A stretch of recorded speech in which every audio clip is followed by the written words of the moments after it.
Shalom Bapak Ibu Saudara yang terkasih dalam Tuhan, senang sekali pagi hari ini kami semua kembali menjumpai Anda dalam program Renungan Pagi. Saya berdoa dari tempat ini dimanapun Anda berada, supaya Anda senantiasa dalam keadaan sehat, kasih karunia Allah senantiasa menyertai Anda.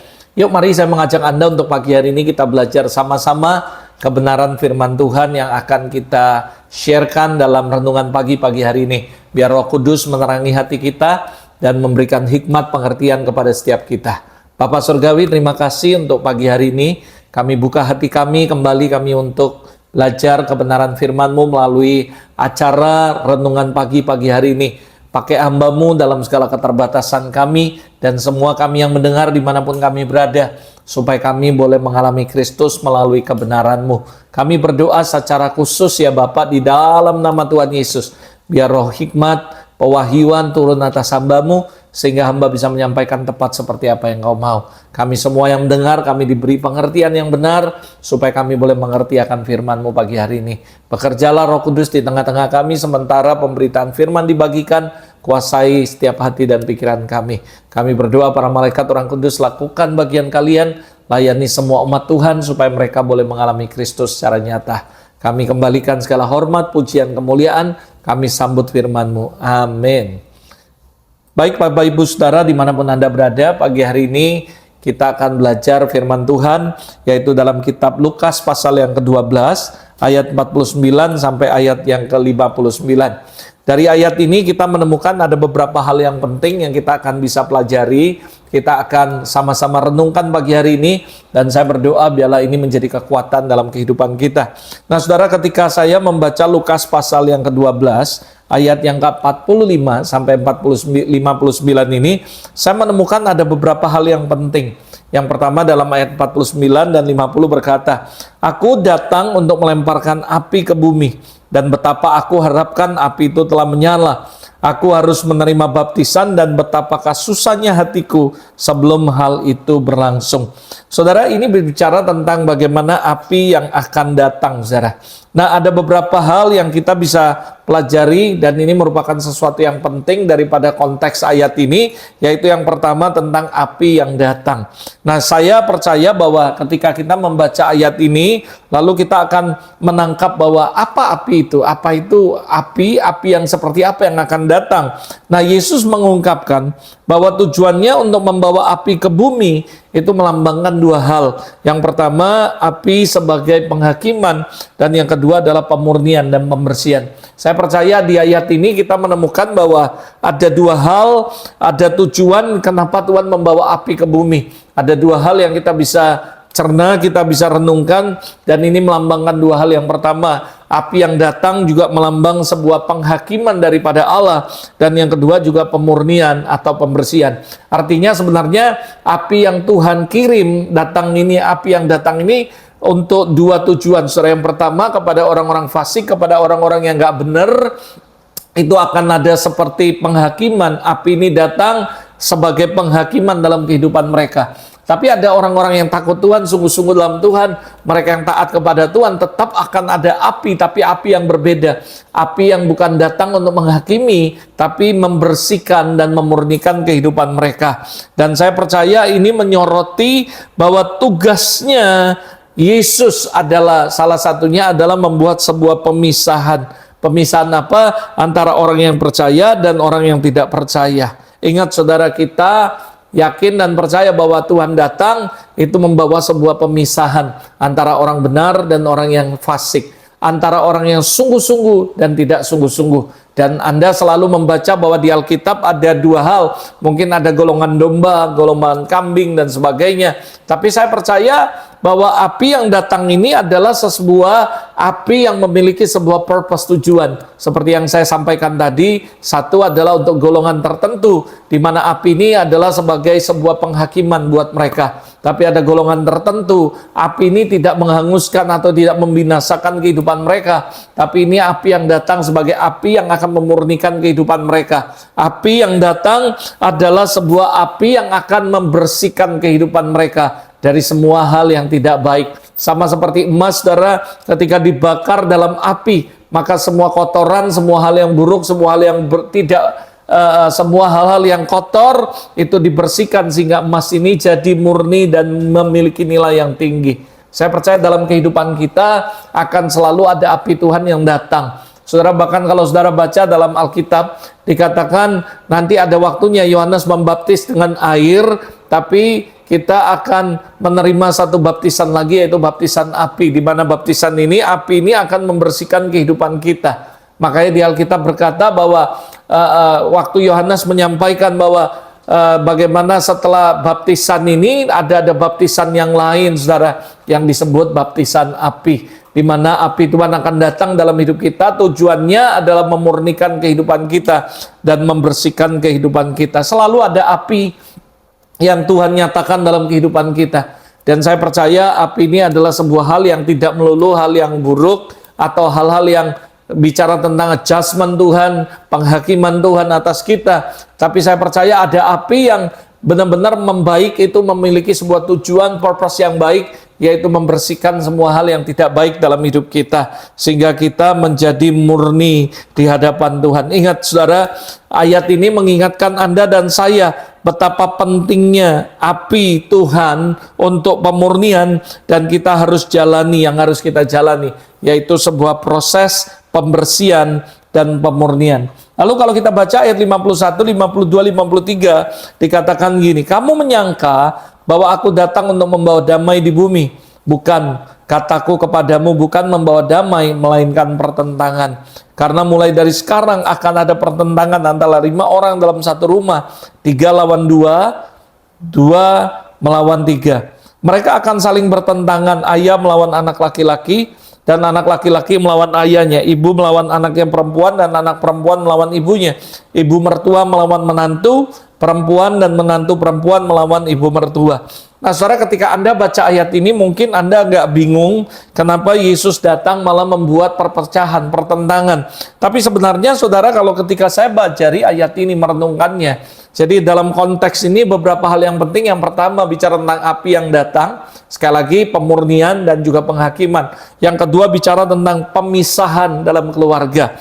Nah maksudnya apa pemisahan? Maksudnya Yesus menyatakan bahwa kedatangannya akan membawa perpecahan, tanda kutip, bahkan di dalam keluarga. Nah ini menjelaskan bahwa mengikut Kristus seringkali berarti menghadapi konflik dengan hubungan dengan orang yang memiliki hubungan yang paling dekat dengan kita. Maksudnya gini saudara, ketika Yesus membawa pemisahan dalam keluarga, itu ada yang percaya, ada yang enggak. Sama halnya dengan satu keluarga, ketika Anda mengalami perjumpaan dengan Kristus, Anda mengalami hal-hal yang ajaib bersama Tuhan. Maka saudara, ketika Anda bercerita tentang itu kepada seluruh keluarga Anda, saya percaya tidak semua keluarga Anda percaya. Sehingga hari itu ketika kita ketemu Tuhan, ngalami Tuhan secara pribadi, experience the glory, mungkin saudara, mungkin Anda mengalami personal encounter dengan Allah, sehingga itu menjadi sebuah pemisahan antara ada orang yang percaya dan ada keluarga yang nggak percaya. Tidak semua yang Anda alami bersama Kristus orang percaya. Sama halnya ketika saya pertama kali ketemu Tuhan, ngalami Tuhan, saya mengalami zaman Roh Kudus, saya mengalami sebuah pengalaman yang luar biasa dengan Roh Kudus. Ketika saya mulai cerita dengan keluarga inti saya, tidak semua mereka percaya.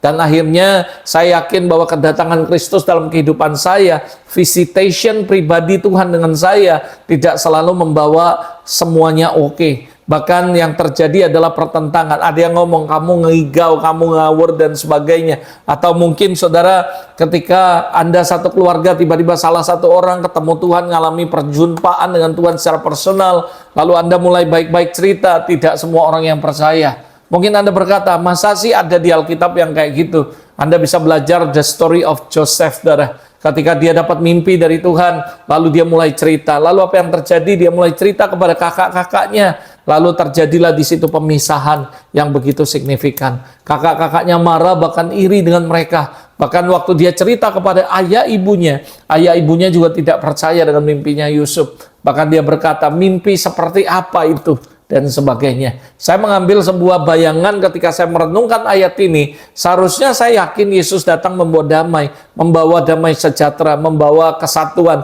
Tetapi somehow, dengar baik-baik, dia juga datang membawa pemisahan dan pertentangan. Maksudnya apa? Ketika dia datang dalam kehidupan kita, seringkali nggak semua orang yang dekat dengan kita, apalagi keluarga kita, they believe it, dia percaya dengan apa yang kita alami, sehingga setiap kita akan mengalami yang namanya pertentangan. Setiap kita mulai akan mengalami pemisahan. Pemisahannya seperti apa? Yang pertama, ada orang yang percaya, dan yang kedua, ada orang yang tidak percaya. Dari ayat ini saya menemukan bahwa ada sebuah konsekuensi dalam mengikuti Yesus. Maka Yesus berkata, ikut aku harus sangkal diri, pikul salib. Sama halnya ketika Tuhan memberikan visi kepada Joshua dan Kaleb. Ketika Musa pertama kali mendapatkan sebuah pernyataan tentang tanah perjanjian. Lalu mengutus 12 orang pemimpin yang hebat. Dan salah satunya adalah Joshua dan Kaleb. Dan ketika mereka pulang dari tanah perjanjian, 10 orang tidak percaya. Tapi 2 orang percaya. Terjadi pemisahan. Saya percaya dimanapun Anda berada, ketika Anda dapat visi Tuhan, Anda dapat panggilan Tuhan, belum tentu always semua orang agree with you. Akan terjadi sebuah pemisahan, separate, saudara. Nah, itu sebabnya saya berkata bahwa itulah konsekuensi. Makanya hari ini saya menyampaikan sebuah judul khotbah adalah konsekuensi dalam mengiring Yesus. Ada konsekuensi yang harus kita tanggung ketika kita mulai percaya sama Tuhan. Dulu kita punya banyak teman, saudara. Teman-teman kita sering ngumpul, sering nongkrong. Dan tiba-tiba suatu ketika Tuhan datang dalam kehidupan Anda, menjamah hidup saudara. Lalu tiba-tiba hidupmu berubah. Kau nggak suka lagi ngomongi gosip, ngomongi orang. Kau nggak suka mungkin ke tempat-tempat yang nggak benar. Lalu tiba-tiba teman-temanmu akan menjauh dari kamu. Dan mereka akan berpikir kamu sok suci, sok rohani. Kenapa? Karena kita ketemu Yesus. Yesus datang dalam hidup kita. Langsung terjadi sebuah pemisahan. Pemisahannya apa, saudara? Yang sungguh-sungguh dan yang nggak sungguh-sungguh. Tidak semua orang akan percaya dengan apa yang kita alami. Tapi itu adalah konsekuensi. Kalau kita mau ikut Tuhan, kita mau ngiring Yesus, kita harus mengikuti dengan segenap hati. Dan selalu ada konsekuensinya. Sangkal diri, pikul salib. Sama halnya ketika kita bertobat terima Yesus dan semua keluarga kita adalah orang-orang yang tidak percaya Yesus. Saya percaya hari itu terjadi sebuah pertentangan. Hari itu seperti seolah-olah terjadi sebuah perpecahan. Dan orang-orang akan berkata, kenapa kamu ikut Yesus? Kenapa kamu masuk Kristen? Sementara keluarga kita tidak ada yang latar belakangnya seperti itu. Saya ngalami secara pribadi. Sebelum saya melayani Tuhan, saya tadinya lahir dari bukan seorang yang beragama Kristen.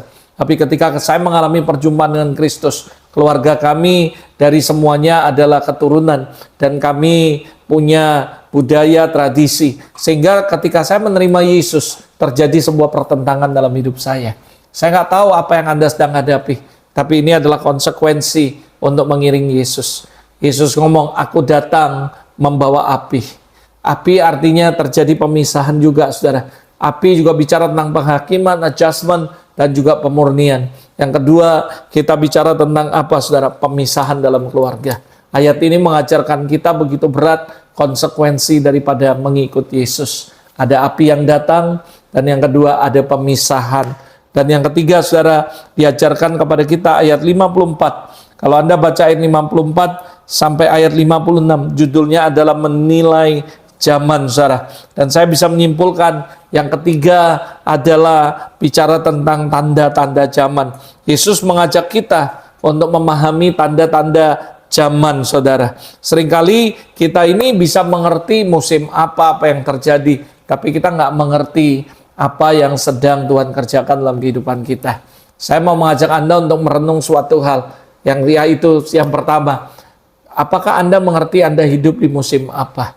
Lalu Anda ngerti nggak apa yang Tuhan sedang kerjakan di musim ini? Dan apa keterlibatan saudara di musim yang Tuhan sedang kerjakan dalam hidup Anda? Saya berdoa reflection ini untuk mengingatkan kita, supaya kita waspada, supaya kita menyadari. Yesus memberikan tanda-tanda zaman bukan untuk menakut-nakuti kita, atau untuk menyampaikan sesuatu yang nggak baik. Tapi dia memberitahukan supaya kita menyadari bahwa kita hidup di zaman apa. Dan apa yang Tuhan sedang kerjakan di zaman ini. Lalu apa yang harus menjadi respon kita ketika kita melihat tanda-tanda ini. Saya juga percaya ini menekankan tentang pentingnya sebuah kebijakan rohani dalam mengenali waktu Tuhan, supaya kita ngerti, saudara. Karena seringkali kita hidup, tapi kita nggak ngerti musim apa. Kita nggak ngerti apa yang Tuhan kerjakan di musim ini. Sama halnya kalau Anda masuk musim dingin, ada salju -4, -8 mungkin. Tapi karena Anda nggak ngerti, Anda nggak mempersiapkan semua peralatan-peralatan dingin, termasuk baju dan sebagainya, penghangat, maka saudara akan tersiksa, saudara. Sama halnya dalam kehidupan kita.